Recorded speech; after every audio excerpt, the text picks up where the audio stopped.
We are, as of tomorrow, going on week number 15, and it's 15 weeks from the intentional killing of my autism horse Gulliver. And I have not gotten any remedy from any of these courts because I'm autistic.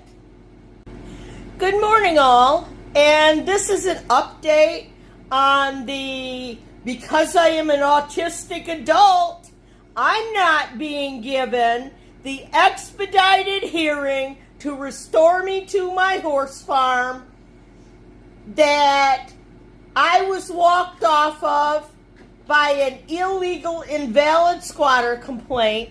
See some of my earlier videos, which caused the intentional killing of my 30-year-old autism therapy service and trauma support horse Gulliver.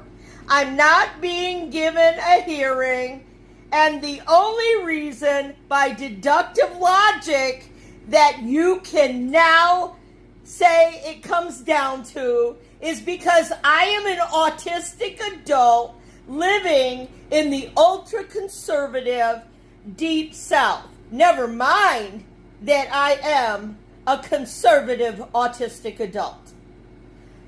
The fact is that they have set out, these courts in Stark, Florida, to destroy my husband's barbershop business of 14 years that had 5-star reviews on Google on his website until the most recent landlord engineered it and caused it to be taken down. And let's talk about the barbershop first, because the barbershop supports me as an autistic adult. Now, I went to law school, so I'm no different than Stephen Miller. Stephen Miller went to law school. So I've seen Stephen Miller's as an autistic adult in the hallways of Law School 101. So the idea that we just need to get rid of all the autistic people, this is not a new one. This is the kind of discrimination that bar associations should be very concerned about. Autistic adults try to work their whole lifetime. If autistic adults were paid for the work they did, if autistic adults' non-traditional ways of working with reasonable accommodations was ever considered and ever paid, we could support ourselves, even with a $3.6 million so-called lifetime autism cost per a 2020 study. But that's not how it works. The prejudice in the community, in the society, in the law schools that educate these people, that want to follow a eugenics path, that educate the courts, that educate the liaisons to the courts. And yes, we've been told there are liaisons to the courts. So you wonder why we go 14 weeks and we don't get an emergency temporary restraining order hearing multiple times. We don't get expedited hearings when invalid squatter complaints are used to remove us without any court hearing whatsoever from real property where we did non-traditional work, put up fencing, put improvements on the property, and as elderly people put in $415,331.50 of improvements and had a string of purchase documents, see my earlier videos. We don't get a court hearing. Why don't we get a court hearing? Oh, well, but they know how to give expedited court hearings, because guess what? First, there was the first barbershop landlord, and that was the John M. Miller Trust, a revocable trust. And it wasn't even the plaintiff. And it got a default judgment under a rent registry order to deposit $15,000 from County Judge Honorable Tatum Davis. And And they never give a set-off hearing or consider the set-off. There was a $30,000 portion of set-off from that $415,000. So, no actual rent was owed, but my husband was put right out of his first barbershop with no actual rent owing. Comes to the second barbershop.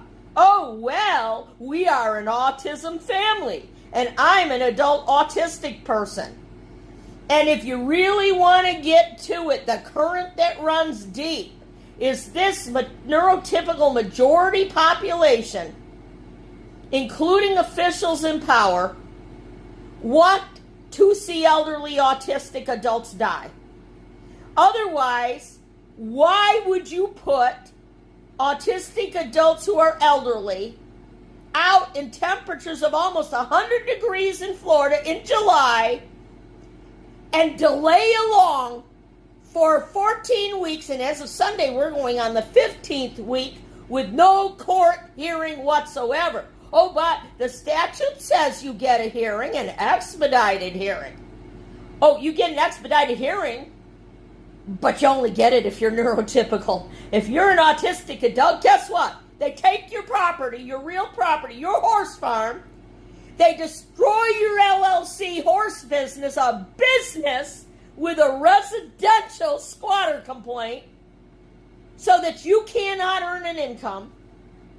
They then come after your husband's barbershop on a second barbershop eviction. They know how to set an expedited hearing then, oh boy. They let this landlord turn off the power to the barbershop to destroy a 14-year business from June 23rd to the present. Nobody makes him put that power back on. And they've scheduled an expedited hearing that is a predicate to putting him right out of the second barbershop. Why? They don't want autism families who are supporting an autistic adult or helping an autistic adult have their own business so they can support themselves just like anyone else. They don't want to let those people live. They won't give those people a hearing.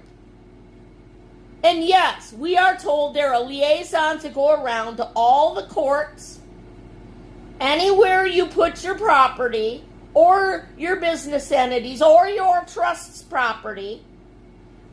And the next thing you know, you're not getting a hearing. You're not getting a hearing. You're not getting a hearing. Oh, but if it's to put you off of a property so that suddenly you have no income at all, oh, then you get an expedited hearing. This is blatant autism discrimination in the state of Florida. There is no other explanation by deduction. I am autistic. I don't get a hearing. If I was neurotypical, I'd be restored to my farm within a couple days of being walked off it if I had a full set of purchase documents like that with a mortgage loan dispersed. So I have another thing to say. Now, I keep getting all of these law enforcement officers with their nonverbal autistic kids and how they're all doing law enforcement autism training. Well, good. But guess what? In Florida, the autism law enforcement training is deficient. It's deficient because it's not giving adequate autism training to law enforcement for adult autistic people who have been in the same boat as their nonverbal autistic kids. And yes, I was mostly nonverbal as a child. I did not have functional speech. And I'm still dinged for not having functional speech that fits into neurotypical standards in all the courts of the state of Florida. So you can't say that I have speech that's a heck of a lot more functional than nonverbal autistic kids. I just got trained out of that situation enough to be able to complain and talk about it. And what you have to understand with the law enforcement training in Florida on autism is, that's great. That's great that there's law enforcement officers who have nonverbal autistic kids, and they take such good care of them, and all the autism training to the law enforcement in Florida, oh, it's hunky-dory, it trains about the kids. But guess what? The parents are going to pass away. And then their autistic kids are going to be in my situation. They won't get the time of day from the courts. They won't get court hearings at all, much less ones that understand autism and ones that are fundamentally fair and impartial without an autism bias. And I'm talking a whole lot more about the state courts of Florida than I am about the federal courts, but it does trickle up somewhat from there. And the problem with no adequate law enforcement autism training for adults is that once the parents pass away, then your autistic kids can be treated like I've been treated. And what do you think? I've been harmed by this for 50 years more than your nonverbal autistic kids. So it's not like we grow up and autism goes away. No, autism does not go away. And putting an autistic person out in almost 100-degree weather in July, who's 70 years old, well, you just want autistic people to die in the state of Florida. Let's say it how it is. And that's a violation of Olmstead v. LC and the Title II ADA's integration mandate. And okay, goody, goody, goody. You've got a case in Texas where the state of Florida is trying to get rid of Olmstead v. LC and the integration mandate under Section 504 of the Rehabilitation Act. Because why? Because Republicans don't want to pay for the home waivers and everything else and have the government pay for autistic kids and autistic people.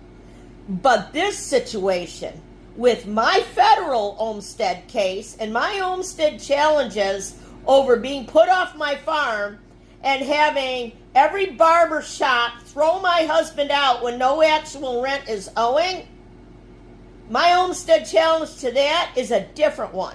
I'm not asking the state to pay for my autism care. I'm asking it to pay me for the work I did. The non-traditional work I did with accommodations. To pay me for the farm I purchased and I earned over 7.5 years. To give the set-off hearings before you enter a rent registry order on a barber shop that supports my autism. And that's how it is. And maybe neurotypical people don't like autistic people. But there's a lot of autistic people out there who don't like the way we're being treated by neurotypical people. One thing I know for sure, I deserve an expedited court hearing to restore me to my farm so I can earn my income as expedited as anyone else, any neurotypical. If it was a neurotypical, I would have had that hearing and been restored to my farm within about 3 or 4 days of the illegal, invalid, perjured squatter complaint.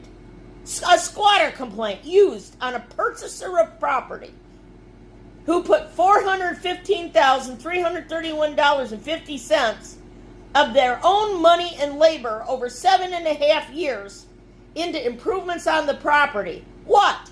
To enrich a neurotypical person? Florida, you got an autism problem. And that's my update for today.